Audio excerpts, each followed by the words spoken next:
I am in the anthropology department, but I'm also a dissertation research fellow at the New York State Museum.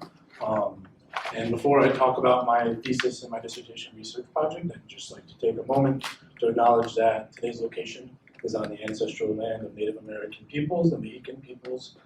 They are the first peoples to occupy this part of the Northeast. And I'll just take a moment of pause.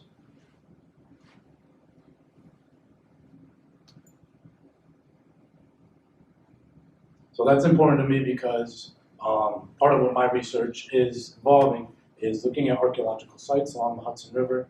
These are locations that today's descendants of these peoples once occupied and lived at for thousands of years.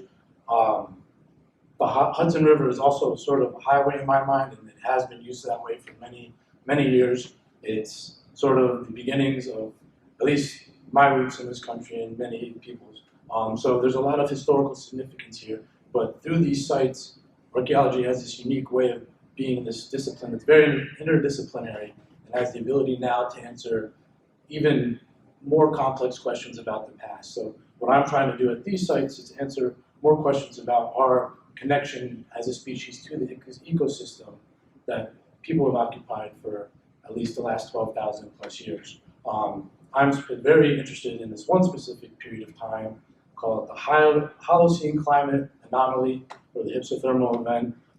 It's when, from around 9,000 years ago to 5,000 years ago, there was this period of climate change that caused massive changes to the environment. Sea temperatures increased, and sea levels also fluctuated and went up. So what I have in place now is to go to many of these sites, some of which are pictured on this side, in fact all of them which are pictured on the slide, and conduct new field work. Test some of these sites, learn more about their internal structure, what they're made of, what people were eating, and talk about this, and then continue to go back. This has implications not just for moving what anthropologists know in this region about people's interactions.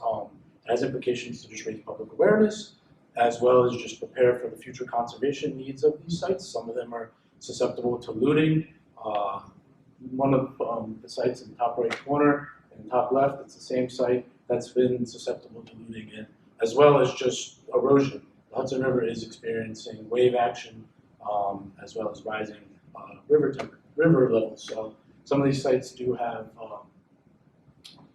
reason to be concerned about that. I'm also trying to just get the word out and talk to people who are on the front lines of just restoring this habitat as best as we can.